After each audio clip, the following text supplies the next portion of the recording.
எண்ணமெல்லாம் சிறகடிக்கும், எண்களெல்லாம் வழி கொடுக்கும், எந்நாளும் ராஜமுகம், எளியோரின் ஏறுமுகம்.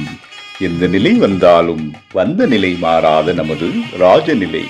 Rajanilai TV, channel of astrology.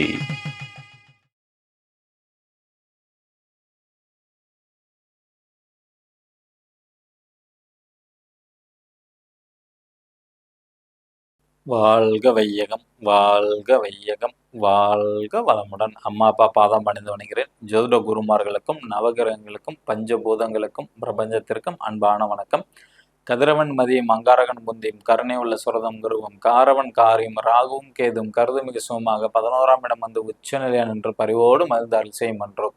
உலகெங்கும் உள்ள ராஜநிலை டிவி ரசிக பெருமக்கள் அனைவருக்கும் உற்சாகமான காலை வணக்கம். இன்று பிறந்தநாள் மற்றும் திருமண நாள் கொண்டாடும் அனைவருக்கும் ராஜநிலை டிவி சார்பாக வாழ்த்துக்களை தெரிவித்துக் கொள்வது உங்கள் ராஜநிலை எண்கணித வித்தகர் லால்குடி செந்தில். இன்றைய பஞ்சாங்கம் உத்தராயண காலம் விஸ்வாவசு வருடம் மாசி மாதம் 28ஆம் தேதி 12/3/2026 வியாழக்கிழமை. இன்று நல்ல நேரம் காலை 10:30 மணி முதல் 11:30 மணி வரை, மதியம் 12:30 மணி முதல் 1:30 மணி வரை. கௌரி நல்ல நேரம் காலை 6:30 மணி முதல் 7:30 மணி வரை. ராகு காலம் மதியம் 1:30 மணி முதல் 3 மணி வரை. குளிய நேரம் காலை 9 மணி முதல் 10:30 மணி வரை. யமகண்டம் காலை 6 மணி முதல் 7:30 மணி வரை. சூலம் தெற்கு திசை. தெற்கு திசை நோக்கி போறவங்க லைட்டா தைலம் தேய்ச்சிட்டு போறது நல்லது. இன்றைய திதி நவமி திதி. நட்சத்திரம் மூல நட்சத்திரம். யோகம் சித்தி நாம யோகம் காலை 9:37 வரை. பின்பு வியாதிபாத நாம யோகம். கரணம் தைத்துளை கரணம் மாலை 5 மணி வரை. பின்பு கரசை கரணம். சந்திராஷ்டமம் கிருத்திகை நட்சத்திரம். கிரக நிலவரங்கள்: மிதுன ராசியில் குரு பகவான், சிம்ம ராசியில் கேது பகவான், தனுசு ராசியில் சந்திர பகவான், கும்ப ராசியில் சூரிய பகவான், செவ்வாய் பகவான், புதன் பகவான் மற்றும் ராகு பகவான், மீன ராசியில் சனி பகவான் மற்றும் சுக்கர பகவான். நம்ம இப்ப பாக்குறது சனி பெயர்ச்சி பலன் தான் பார்த்துட்டு இருக்கிறோம். 2026 மார்ச் மாதம் 6ஆம் தேதி சனி பகவான் கும்ப ராசியிலிருந்து மீன ராசிக்கு காலை 8:26 பெயர்ச்சி ஆயிருக்கிறார். மீன ராசியில் 2028 ஏப்ரல் மாதம் 22ஆம் தேதி வரை காலை 2:40 வரை மீன ராசியில தான் சஞ்சாரம் செய்ய போகிறார். அதோட பலன்கள் 12 ராசிக்கும் பார்த்துட்டு வரோம்.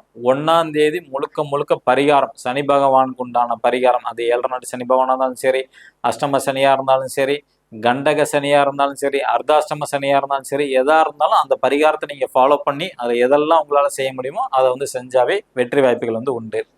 இன்னைக்கு பாக்குறது கும்பராசி. இந்த கும்பராசிக்கான அதிபதியே சனி பகவான் தான். அவரு ஜென்ம சனியிலிருந்து பாத சனிக்கு பயிற்சி ஆயிருக்கிறார். ஓகேங்களா? அப்ப அது பார்க்கக்கூடிய இடங்கள் அப்படின்னு பார்த்துக்கிட்டீங்கன்னா ரிஷப வீடு, கன்னிய வீடு, தனுசு வீடு. அப்ப கும்பராசிக்கு 4ஆம் இடத்துக்கு பார்வை விழும், 8ஆம் இடத்துக்கு பார்வை விழும், 11ஆம் இடத்துக்கு பார்வை விழும். அப்ப இருக்கிற இடம் 2ஆம் இடம்ங்கிறது வலு பெறும். 2ஆம் இடம்ங்கிறது குடும்பம், தனம், வாக்கு, வருமானம். அப்ப இதுல நல்ல ஒரு உங்களுக்கு முன்னேற்றம் வரும். இப்ப நீங்க எந்த வாக்கு சொன்னாலும் வாக்கு பலிதம் நிச்சயமாக ஏற்படும். ஓகேங்களா? அதே மாதிரி 2ஆம் இடம்ங்கிறது பாத்தீங்கன்னா சின்னதா பல் கண் சம்பந்தப்பட்டது, அது சம்பந்தப்பட்ட இஷ்யூ போறதுக்கான வாய்ப்புகள் உண்டு. வருமானம் நல்லா வரும். ஓகேங்களா? இந்த காலகட்டத்துல நீங்க யாரை பத்தியும் குறை சொல்லவே கூடாது. ஏன்னா 2ஆம் இடம் தான் பேச்சு. ஓகேங்களா? சனி பகவானுக்கு பாத்தீங்கன்னா நீதி நியாயத்தை தான் எதிர்பார்ப்பாரு. அடுத்தவங்களை பத்தி குறை சொன்னீங்கன்னா நீங்க மாட்டிக்குவீங்க. 2ஆம் இடம் நல்ல இடம். ஆனா அடுத்தவங்களை பத்தி எக்காந்த கொண்டும் குறை மட்டும் சொல்லிட வேண்டாம். அதே மாதிரி வேலையாட்களை பத்தி தவறா பேசிடக்கூடாது. ஏன்னா சனி பகவான் காரகத்துல வேலையாட்களையும் குறிக்கக்கூடியது சனி பகவான் தான். அவங்கள பத்தி தப்பா பேசிடக்கூடாது. ஊனமுற்றவங்களை பத்தி தப்பா பேசிடக்கூடாது. ஓகே, இப்போ உங்களோட அமைப்பு கும்பராசி படி பார்த்துக்கிட்டோம்னா 4ஆம் இடத்துல பார்வை வருது. அப்ப 4ஆம் இடம்ங்கிறது தாய் சம்பந்தப்பட்டது. உங்களோட தாய்க்கு பாத்தீங்கன்னா ஆரோக்கியத்துல கவனமாக இருக்க வேண்டும். வீடு, வாகனம், சொத்து சம்பந்தப்பட்ட விஷயத்தை குறிக்கக்கூடியது. அப்ப இதுலெல்லாம் நீங்க ஒரு இடையூறுகளை சந்திக்க நேரிடும். அப்ப அதுல நீங்க கவனமாக இருக்க வேண்டும். இப்ப பழைய வண்டி செகண்ட்ஸ்ல வாங்குறீங்க, பழைய வீடு வாங்குறீங்க அப்படின்னா அது எந்த பிரச்சனையும் வராது. புதுசா போகும்போது மட்டும்தான் நீங்க வந்து கவனமாக இருக்க வேண்டும். 4ஆம் இடம் கல்வி சம்பந்தப்பட்டது. அப்போ வந்து இப்போ 10th +2 படிக்கிறாங்கன்னா அந்த கல்வியில வந்து அவங்க எதிர்பார்த்த மார்க்கு கிடைக்காது. அதனால குழந்தைங்களை வந்து எக்காந்த கொண்டு திட்டாதீங்க. பாசிட்டிவா சொல்லுங்க, உன்னால முடியும்னு சொல்லணும், உன்னால முடியும்னு சொல்லணும். என்கரேஜ் பண்ணி அவங்கள மோட்டிவேஷன் பண்ணி வந்து வெற்றியாளரா மாத்துங்க. அதே மாதிரி வந்து பாத்தீங்கன்னா தந்தைக்கு வந்து ஆயுள் சம்பந்தப்பட்ட கண்டம் உண்டு. ஏன்னா 4ஆம் இடம்ங்கிறது தந்தையோட ஆயுள். அப்போ உங்க அப்பாவுக்கு சின்னதா ஏதாவது உடம்பு சரியில்லைனா பக்கத்துல இருக்க மருத்துவமனைக்கு போயிட்டு பாத்துக்கிறது ரொம்ப நல்லது. 4ஆம் இடம்ங்கிறது உங்களோட இளைய சகோதர சகோதரியோட பல் கண் சம்பந்தப்பட்டது, வாக்கு வருமானம் சம்பந்தப்பட்டது. அதுல அவங்களுக்கெல்லாம் கொஞ்சம் இடையூறுகளை சந்திப்பார்கள். 4ஆம் இடம்ங்கிறது உங்க குழந்தைக்கு 5க்கு 12ன்னு சொல்லுவோம். அப்ப விரயம். அப்ப குழந்தைங்களுக்காண்டி நீங்க விரைய செலவு பண்ணணும், அல்லது உங்களோட குழந்தை சரியா தூங்காது, அல்லது வந்து கால் வலி பாதம் சம்பந்தப்பட்ட பிரச்சனைகள் வந்து வரும். 8ஆம் இடம் கும்பராசிக்கு வந்து 8ஆம் இடம்ங்கிறது வந்து பாத்தீங்கன்னா வண்டி வாகனத்துல போகும்போது கவனமாக இருக்க வேண்டும். அதே மாதிரி வந்து மூலம் பௌத்திரம் இதெல்லாம் கொஞ்சம் கவனமாக இருக்க வேண்டும். ஓகேங்களா? அதே மாதிரி 8ஆம் இடம்ங்கிறது உங்களோட வாழ்க்கை துணைக்கு 2ஆம் இடமாக வரும். அப்போ ஆணா இருந்தா பெண், பெண்ணா இருந்தா ஆண். அப்ப அவங்களுக்கு வந்து பல் கண் சம்பந்தப்பட்ட தொந்தரவு வரதுக்கான வாய்ப்புகள் அதிகம் உண்டு. அவங்க யாரும் வாக்கு கொடுத்துடவே கூடாது. ஏன்னா அந்த வாக்கை வந்து காப்பாற்ற முடியாம போகக்கூடிய சூழ்நிலைகள் வந்து வரும். 8ஆம் இடம்ங்கிறது உங்களோட தந்தைக்கு 12ஆம் இடம். அப்போ உங்க தந்தைக்கு வந்து சரியான தூக்கம் வராது. பாதம் சம்பந்தப்பட்ட பிரச்சனை வர்றதுக்கான வாய்ப்புகள் வந்து உண்டு. அதே மாதிரி உங்களோட மாமியார் வந்து பேராசைப்பட்டாலும் பெரும் நஷ்டம் அடைறதுக்கான வாய்ப்புகள் அதிகம் உண்டு. அதே மாதிரி வந்து பாத்தீங்கன்னா உங்களோட அண்ணன் அக்கா அல்லது மருமகன் மருமகள் தொழில் செஞ்சுட்டு இருந்தாங்கன்னா தொழில வந்து ரொம்ப ரொம்ப கவனமாக இருக்க வேண்டும். அடுத்தது வந்து உங்க ராசிக்கு 11ஆம் இடமான தனுசு ராசியை வந்து சனி பகவான் பார்வை செய்யறதுனால மூத்த அண்ணன் அக்கா அல்லது மருமகன் மருமகள் அவங்களோட ஆரோக்கியத்துல கவனமாக இருக்க வேண்டும் அவங்க. அல்லது வந்து பாத்துக்கிட்டீங்கன்னா அவங்களுக்கு வந்து பாத்தீங்கன்னா 6ஆம் இடம்ங்கிறது ரிஷப வீடு. ரிஷப வீட்டையும் சனி பகவான் பாக்குறதுனால அவங்களுக்கு வந்து வேலையில வந்து பிரச்சனை வரலாம், வயிறு சம்பந்தப்பட்ட தொந்தரவு வரும், அல்லது வந்து பாத்தீங்கன்னா உணவு பழக்க வழக்கங்களை வந்து மாறி போகிறதுக்கான வாய்ப்புகள் உண்டு. நோய் கடன் எதிரி உருவாகிறதுக்கான வாய்ப்புகளும் உண்டு. ஓகேங்களா? அதே மாதிரி அவங்களுக்கு வந்து தொழில் ஸ்தானம்ங்கிறது 10ஆம் இடம் கன்னி வீடு, அதையும் பாக்குறாரு. அப்ப இந்த இதுல வந்து பாத்துக்கிட்டீங்கன்னா உங்களோட அண்ணே அக்கா மருமகன் மருமகளுக்கு தான் ரொம்ப ரொம்ப கவனமாக இருக்க வேண்டும். அதே மாதிரி சித்தப்பாக்கும் அதே மாதிரி சின்ன சின்ன இடையூறுகள் சந்திப்பார்கள். அதே மாதிரி அம்மா தாய் மாமனோட வேலை நோய் சம்பந்தப்பட்ட பாதிப்புகள் வர்றதுக்கான வாய்ப்புகள் வந்து உண்டு. உங்க மாமியாருக்கும் பல் கண் சம்பந்தப்பட்ட தொந்தரவு வரும். அதே மாதிரி உங்க கூட பிறந்த இளைய சகோதரன் அவங்கள்ட்டையும் வந்து பார்த்துக்கிட்டிங்கன்னா கொஞ்சம் இடையூறுகள் வந்து சந்திக்கக்கூடிய சூழ்நிலைகள் வரும் அவங்களுக்கும். ஓகேங்களா? இவங்களுக்கு பரிகாரம் அப்படிங்கிறது வந்து பார்த்துக்கிட்டிங்கன்னா 8ஆம் இடத்தை வந்து சனி பகவான் பார்க்குறார் கும்பராசிக்கு. அப்போ ஏதாவது ஒரு துக்க காரியம், ஏதாவது ஒரு துக்க காரியம்னா மரணம், அந்த நிகழ்வுக்கு நீங்க போயிருக்கீங்கன்னா அந்த கடைசி நேரம் அவங்கள வந்து தீமூட்டுற அளவுக்கு நீங்க அங்க இருந்துட்டு வர்றதுதான் சிறப்பு. அவங்களுக்கு அவங்க உறவினர்களுக்கு வந்து பார்த்துக்கிட்டிங்கன்னா கொஞ்சம் ஆறுதலா இருந்துட்டு வர்றது நல்லது. 8ஆம் இடம்ங்கிறது மரணத்தை குறிக்கக்கூடியது. அப்ப அந்த இடத்த பார்க்கறதுனால நீங்க அந்த இறுதி சடங்கு வந்து நடந்து முடிகிற வரைக்கும் அங்கேயே இருந்துட்டு வர்றது சிறப்பு. அல்லது கடைசி நேரத்துல அவங்க கொண்டுட்டு போற நேரத்துல கூட நீங்க ஜாயின் பண்ணிட்டு அங்க ஒரு 10 நிமிஷம் ஃபுல்லா முடிகிற வரைக்கும் இருந்துட்டு வர்றது ரொம்ப சிறப்பு. அதே மாதிரி நீங்க வந்து மெயின் கும்பராசி நபர்கள் வந்து திருநள்ளார் பதிகம் அப்படின்னு சொல்லுவாங்க, பச்சை பதிகம் சொல்லுவாங்க. அந்த பாடல் யூடியூப்ல வந்து டவுன்லோட் பண்ணிட்டு தினைக்கும் கேட்டுட்டு வாங்க. 8ஆம் இடம் வந்து ஆயுள் சம்பந்தப்பட்ட பிரச்சனைகள் வந்து வராது.